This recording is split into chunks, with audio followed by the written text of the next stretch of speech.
Johnny Sandhya serial இப்போ ஒரு அல்டிமேட்டான அட்டகாசமான எபிசோட் வந்திருக்குனே சொல்லலாம். ஸோ நான் ஃபுல்லோடையும் கேளுங்க. விசிஎம் சுத்தமாக போக மாட்டேங்குது. பார்க்குறலாம் லைக் பண்ண பார்த்தீங்கன்னா கொஞ்சம் பேச வந்து மோட்டிவேட்டாக இருக்கும். ப்ளீஸ் சப்போர்ட் பண்ணுங்கள் ஃப்ரெண்ட்ஸ். மகாலிங்க வந்து யோசிச்சுட்டு இருக்காங்க. சாருமதி பேரில் ஏதாவது ஒரு இடம் கண்டிப்பாக இருந்தே ஆகணும். கல்யாணத்துக்கு முன்னாடி வாங்கினா தான் உண்டு. இல்லைனா நிச்சயம் நம்ம என்ன கேட்டாலும் கிடைக்காதுங்கிற மாதிரி யோசிச்சுட்டு இருக்காங்க. மாப்பிள்ளை கிட்ட வந்து பேசுவோம். அதுக்கு முன்னாடி பத்மா பார்வதிக்கிட்டேயும் ஒரு வார்த்தை வந்து சொல்லிவிடுவோன்னு சொல்லிட்டு வேக வேகமாக வராங்க. நான் உங்ககிட்ட வந்து வாசலில் வந்து பேசணும். அதனால் அங்கே தான் யாரும் இருக்க மாட்டாங்க. வாசலுக்கு வந்துருங்கன்னொன்னே வாசலுக்கு வந்து நிற்கிறாங்க. அந்த இடத்துல அப்பன்னு பார்த்து அவங்க வந்து கேட்குறாங்க. என்னண்ணே சொல்லுண்ணே, என்ன விஷயமா வந்து கேட்க வந்திருக்கீங்க அப்படின்னு பார்வதி கேட்கும்போது, சாருமதி பேரில் ஒரு 10 கிரவுண்டு இடத்த வந்து எழுதி வைக்கணும். அது கண்டிப்பாக ரகுராம் நினச்சா தான் உண்டு. கல்யாணத்துக்கு முன்னாடி மாப்பிள்ளை கேட்குறாருன்னு சொல்லி வாங்கிக்க வேண்டியதான் அப்படின்னு சொல்கிறாங்க. சரி இப்போயே மாப்பிள்ளைக்கிட்ட தகவல் சொல்லுவோன்னு சொல்லிட்டு பத்மாவும் பார்வதியும் ஃபோன் அடிக்கிறாங்க மாப்பிள்ளைக்கு.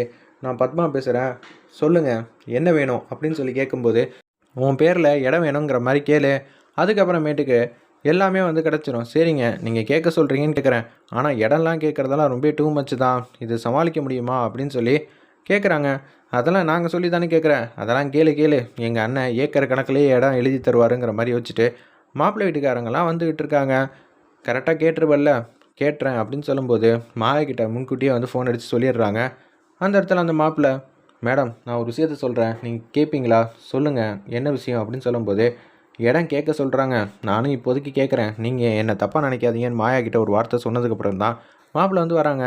சார் நான் உங்ககிட்ட வந்து பேசணும், எனக்கு தெரிஞ்சவங்கெல்லாம் வந்து ஒன்று ஒன்றா வந்து சொன்னாங்க, பொண்ணு பேரில் இடம் இருந்துச்சுன்னா ஃப்யூச்சரில் எங்களுக்கு அவசரமான தேவைகள் எதுவும் இருந்துச்சுன்னா அந்த இடத்த கொடுத்தோன்னா கண்டிப்பாக அந்த காசை வச்சு எங்களால் சமாளிக்க முடியும். உங்களால் முடிஞ்சிச்சுன்னா சாருமதி பேரில் ஒரு இடம் வந்து வாங்கி வைங்கிற மாதிரி சொல்லிடுறாங்க. உடனே பத்மாவும் பார்வதியும், என்னப்பா நீ என்ன தான் கேட்க மாட்ட, எல்லாமே வந்து எங்ககிட்டேருந்து வாங்கினா நீ சொந்தமாக என்ன தான் சம்பாதிப்பேங்கிற மாதிரி அவங்க வந்து கேட்குறாங்க. சும்மா நேரு, எதுவாக இருந்தாலும் சாருமதி என்னோட பொண்ணுன்னு சொல்லிட்டேன். அப்படி இருக்கிற சூழ்நிலையில் நிச்சயம் இந்த கல்யாணத்தில் எந்த விதமான தடையும் இருக்கக்கூடாது. நம்மக்கிட்ட இல்லாத பணமா, நம்மக்கிட்ட இல்லாத சொத்தா? சரி தம்பி, ஊருக்கு ஒதுக்கு பக்கம் ஒரு பிரம்மாண்டமான இடம் இருக்குது, அதை உன் பேரில் எழுதி வச்சிட்றேன். அண்ணா பெரிய மனுஷனை உனக்கு, அது இன்றைக்கி தேதியில் 3 கோடி ரூபா போகும். இவங்க ஃப்யூச்சரில் வந்து பார்த்தா 10-15 கோடி ரூபாய்க்கு மேலேயே போங்கண்ணே. சூப்பர்ண்ணே, சாருமதி என்னோடய பொண்ணுன்னு ஒரு வருஷத்துக்கு முன்னாடி சொன்னேன், அதை நிறைவேற்றிட்டாரு அப்படின்னு அந்த இடத்துல வந்து ரகுராம் சுற்றி இருக்கிறவங்க எல்லாரும் வந்து சொல்லிகிட்டு இருக்காங்க. ரகுராம் வந்து தப்புக்கு மேலே தப்பு பண்ணிகிட்ருக்காரு, எது கேட்டாலும் தரேன்னு சொன்னால் இது சரி வராதே அப்படின்னு சொல்லி சீனு வந்து கேட்குறாங்க. ஆமாண்டா, இது எல்லாம் நாடகம் ஆடிக்கிட்டு இருக்காங்க, இரு உண்மையிலேயே அவளுக்கு என்ன பிரச்சனை இருக்குன்னு சொல்கிறாளோ அதை காட்டுறேன் அப்படின்னு சொல்லிட்டு அந்த இடத்துல சாருமதி கேட்கணுன்னே சத்தமாக வந்து பேசுகிறாங்க. சாருமதிக்கு நான் ஒரு சூப்பரான திட்டம் போட்டு வச்சுருக்கேன், அது நல்லபடியாக வந்து நடந்துச்சுனாலே போதுங்கிற மாதிரி சீனுக்கிட்ட சொல்கிறப்ப இதை வந்து கேட்குறாங்க. அந்த இடத்துல சாருமதி என்ன பேசுகிறா, அப்போனா இவன் எனக்கு ஏதாவது வந்து திட்டம் போட்டானா என்ன பண்ணுறது அப்படின்னு சொல்லிட்டு அப்படியே வந்து நம்ம மாயாவே வந்து பின் தொடர்ந்துக்கிட்டு இருக்காங்க. அப்போன்னு பார்த்து அவங்க ஃப்ரெண்டு பேசுகிறாங்க மாயாக்கிட்ட ஃபோனில். இதை வந்து சாருமதி யார் பேசுகிறா, என்ன பேசுகிறாங்கன்னு நம்ம ஒட்டு கேட்போம்னு சொல்லிட்டு அப்படியே கேஷுவலாக வந்து ஒட்டு கேட்குறாங்க. மாயா வந்து சத்தம் போட்டு பேசிகிட்டு இருக்காங்க. என்னடா எப்படி இருக்க, நல்லா இருக்கியா அப்படின்னு சொல்லி பேசும்போது, நான் நல்லா இருக்கேன்டி, நீ எப்படி இருக்கேன், நான் ரொம்ப சூப்பராக இருக்கேன். உங்ககிட்ட யாரோ ஒரு பொண்ணு வந்து வாலாட்டிகிட்டு இருக்கா நீ. ஆமாம், அவளுக்கு எல்லாமே நல்லா தெரியுது, ஆனால் தெரியலன்னு சொல்லி எல்லாம் பொய் மேலே பொய்யா வந்து சொல்லிகிட்டு இருக்கா. அதை நான் உண்மையாக்க போகிறேன், அவள் சொன்ன பொய்யை. ஏய் உங்ககிட்ட போய் அவள் வாலாட்டினா என்னத்துக்கு ஆகுறது, அதுக்காக தான் ஸ்பெஷலாக ஒரு விஷயத்த நான் வந்த ஊர்லேருந்து வாங்கிட்டு வந்திருக்கேங்கிற மாதிரி சூப்பராக வந்து பேசிகிட்டு இருக்காங்க. நம்ம மாயா எக்ஸ்ட்ரா நிறையா இருந்துச்சுன்னே சொல்லலாம் அந்த சீன்லாம். அப்போன்னு பார்த்து, என்னது உண்மையாக்க போகிறாளா, இவகிட்ட வந்து பேசுனதெல்லாம் தப்பு போல் இருக்கே, இவகிட்ட வேறு நம்ம ஏகப்பட்ட வந்து சண்டையெல்லாம் போட்டிருக்கோம், என்ன ஆக போதோ, கொஞ்சம் ஜாக்கிரதையாக இருக்கணும். என்ன பண்ண போகிற, அவள் எப்படி இருந்தாலும் தூங்கிக்கிட்டு இருக்கிறப்ப நான் மாஸ் பண்ண போகிறேன் அப்படின்னு சொல்லி அந்த இடத்துல சொல்கிறாங்க. எப்படி இருந்தாலும் தூங்காத சாருமதி, சரியா, அதுதான் உன்னோட திட்டங்கிற மாதிரி சொல்லிட்டு அவங்க மட்டும் ரூமில் கேஷுவலாக வந்து உட்காடுறாங்க. பத்மாவும் பார்வதியும் வந்து, நீங்கள் பக்கத்துலேயே இருங்க, மாயா ஏதோ திட்டம் போடுற மாதிரி தெரியுது. சரிடி நான் பார்த்துக்கிறேங்கிற மாதிரி சொன்னேன். கொஞ்ச நேரத்துலேயே மணியும் சிவராமனும் அவங்க 2 பேரையும் கூப்பிட்றாங்க. அவங்க கீழே இறங்கி வந்துடுறாங்க. பக்கத்துலேயே முழிச்சிட்டு இருந்த மாதிரி இருந்தவங்க அப்படியே, சரி கொஞ்சம் நேரம் தூங்குவோம், எதுவும் ஆகாது, 10 நிமிஷம் கழிச்சு நம்ம ஏஞ்சி பார்த்துக்கிட்டா சரிங்கிற மாதிரி சொன்னோன்னே மாயா வந்து பக்கத்தில் வந்து உட்காந்துக்கிட்டு இருக்காங்க. தூங்குறியா சாரு, தூங்கு, இனிமேட்டு நிம்மதியாக சந்தோஷமாக தூங்க வேண்டியதான் அப்படின்னு சொல்லிட்டு அவங்க ஒரு விஷயத்தை அதிரடியாக வந்து பண்ணிவிட்டு அவங்க மட்டுக்கும் போகிறாங்க அந்த இடத்துல.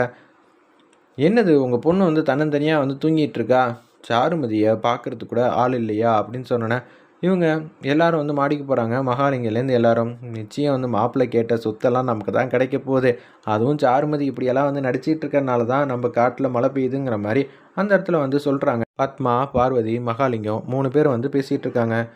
ஒரு பக்கம் வீட்டில் இருக்கிற எல்லாரும் வந்து அசந்துட்டு இருக்காங்க. நம்ம இதுதான் சரியான சாக்குன்னு சொல்லிட்டு அவங்க 3 பேரும் வந்து என்ன சாருமதி சீக்கிரம் தூங்கிட்டான்னு சொல்லி சாருமதி வந்து தட்டி எழுப்புறாங்க. ஏஞ்சி உட்காடுறாங்க. அந்த இடத்துல சாருமதி, எனக்கு எதுவுமே தெரியல, என்னம்மா அது கண்ணாடி போட்டுகிட்டே வந்து தூங்குவியா, உன்னோட நடிப்புக்கு கொஞ்சம் அளவே இல்லையா, ஓ கண்ணாடி போட்டிருக்கனான்னு சொல்லி கண்ணாடியை வந்து கழட்டி வைக்கிறாங்க. மாயா வந்துடுறாங்க. அந்த இடத்துல மாயா வந்து கேட்குறாங்க, என்ன சாருமதி எதுவும் தெரியலையா என்ன அப்படின்னு சொல்லும்போது, ஐயோ என்னை சுற்றி என்ன நடக்குது ஏது நடக்குதுன்னு சுத்தமாக புரியலையே அப்படின்னு சொல்லி பாட்டத்தின் உச்சத்தில் இருக்கிறப்ப, அப்பா எனக்கு எதுவும் தெரிய மாட்டேங்குதுப்பா அப்படின்னு சொல்கிறப்ப கரெக்டாக நம்ம மாயா கேட்குறாங்க, ஏய் சாருமதி உனக்கு தான் எதுவும் தெரியாது தானே, என்ன காமெடி பண்ணுறியா அப்படின்னு சொல்லும்போது, ஏய் என்னம்மா ஆச்சு என்னம்மா ஆச்சு அப்படின்னு சொல்லி அந்த இடத்துல நம்ம மகாலிங்கம் ரொம்ப பாட்டத்தின் உச்சத்தில் வந்து கேட்குறாங்க. உடனே கடுப்பாயிட்டாங்க. அந்த இடத்துல மாயா, ஏய் என்னடி காமெடி பண்ணுறியா, சும்மா வந்து தெரிலன்னு சொல்லிட்டு சீனு இங்கே வாயேன் அப்படின்னு சொல்கிறாங்க. உனக்கு ஏதாவது தெரியுதா அப்படின்னு சொல்லும்போது, எனக்கு நல்லாவே தெரியுதே, இவளுக்கு எதுவும் தெரிய மாட்டேங்குதுன்னு சொல்கிறா. ஆமாம் இவளுக்கு தான் தெரியாதே அப்படின்னு சொல்லிட்டு சீனுவும் வந்து போக ஆரம்பிச்சிடுறாங்க. வீட்டில் இருக்கிற வேறு யாரையும் கூப்பிட்டா, என்ன சாரு இத்தனை நாளாக வந்து நீ நாடகம் போட்டுக்கிட்டு இருந்த, இப்போ உண்மையிலே இப்படி ஆயிடுச்சா, அச்சோ இனிமேட் நீ என்ன பண்ணுவ, இவ்வளோ நாளாக கலர் காம்பினேஷனோட சூப்பராக வந்து ட்ரெஸ் எல்லாம் வந்து போட்டுக்கிட்டு இருந்தியம்மா, இனிமேட்டு உனக்கு அது மாதிரிலாம் எடுத்து கொடுக்க யாராவது உதவியர் தான் இருக்கணும், இனிமேட்டு குச்சி வச்சுக்கிட்டே நட சரியா, இல்லாட்டி உனக்கு ரொம்ப கஷ்டமாக இருக்குமா அப்படின்னு சொல்லி அந்த இடத்துல வந்து பேசுகிறாங்க. இதை கேட்ட உடனே, ஏய் நீ தான் என் மருமகளை இது மாதிரி பிரச்சனையாக்கிட்டியா அப்படின்னு சொல்லும்போது, அத்தை இதை வெளியிலலாம் எங்கேயும் சொல்ல முடியாது அத்தை, என்ன சொல்லுவீங்க, மாயா இங்கே வந்தா இது மாதிரி ஏதாவது பண்ணா அப்படின்னு சொல்லுவீங்களா, சும்மா வந்து பண்ணாதீங்க, இவ 6 மாதமாக இந்த வேஷம் போட்டுட்டு தான் இந்த வீட்டுக்குள்ளேயே வந்து சுற்றிக்கிட்டு இருக்கா, அதனால் எந்த பிரச்சனையும் இல்லை அத்தை, என்னத்தை இப்படியெல்லாம் பண்ணுறீங்க, சரி நீங்கள் இனிமேட்டு சாருமதி பக்கத்துலேயே இருங்க, உங்களோட உதவி சாருமதிக்கு ரொம்ப அவசியமாக வந்து தேவைப்படும், சாருமதி நான் போயிட்டு வரேன் சரியா, நீ பத்திரமா வந்து இங்கேயே இருந்துக்கம்மா, மற்றவங்கெல்லாம் யாராவது ஏதாவது ஒன்று கிடக்கா ஒன்று சொல்ல போகிறாங்க, ஜாக்கிரதையாக இருந்துக்க சாருமதி, யாரையும் நம்பாத, இது எத்தனைன்னு தெரியுதா, அப்போ அவள் என்னை கிண்டல் பண்ணிக்கிட்டு இருக்கா, ஏய் நான் யார் தெரியுமா, இப்போ தான் உன் பொண்ணுக்கிட்ட நான் யாருன்னு காட்டுறேன், இப்போ என்ன உனக்கு நான் யாருன்னு காட்டணுமா, மகாலிங்கம் நீங்கள் எப்படி இருந்தாலும் தூங்குவீங்களே, அதே மாதிரி தான் இங்கே கொஞ்சம் நேரத்துக்கு முன்னாடி சாருமதி வந்து தூங்குனான்னு சொல்லி அந்த இதை வந்து காட்டுறாங்க. உடனே வந்து தள்ளி நிற்கிறாங்க. அத்தை என்கிட்ட பேச போகிறீங்களா, திட்ட போகிறீங்களா சாருமதிக்காக, சும்மானு இருங்க, சாருமதிக்காகவே இந்த நிலமைனா நமக்கு என்ன பண்ணுறதுன்னு தெரியல, நம்ம தள்ளியே நிற்போன்னு சொல்லிட்டு மாயா கிட்ட வந்து வம்பையே வளர்க்காம அந்த இடத்துல நீ போயிட்டு வா தாயே அப்படின்னு சொன்னோன்னே, ஏய் பாத்தியா எனக்கு கிடைக்கல மரியாதை, இந்த பாட்டிலுக்கு வந்து மரியாதை கிடைச்சிருக்கு, சரி அத்தை இது மாதிரி ஏகப்பட்டது வச்சுருக்கேன், அப்புறமேட்டு நான் உங்களுக்கு தரேங்கிற மாதிரி சொல்லிட்டு மாயா மட்டும் கேஷுவலாக மாதம் வந்து போயிட்டுருக்காங்க. அல்டிமேட்டாக இருந்துச்சுன்னே சொல்லலாம். என்ன நடக்குது ஒன்றும் புரியலையே அப்படின்னு சொல்கிறப்ப ஒரு 6 மணி நேரத்துக்கு அப்படி தான் உட்காந்துக்கிட்டு இருப்பா, எதுவாக இருந்தாலும் அப்புறம் பார்த்துக்கலாம், செம காமெடியாக இருக்குல்ல சீனும். ஆமாம் இதை நினச்சி அவள் ரொம்ப வந்து வேதனையில் வந்து இருப்பா. பரவாயில்ல எத்தனை நாளாக வந்து என்னை போட்டு பாடாப்படுத்தியிருக்கா, கொஞ்சம் 6 மணி நேரம் இப்படியே இருக்கட்டும், ஒன்றும் தப்பு இல்லை.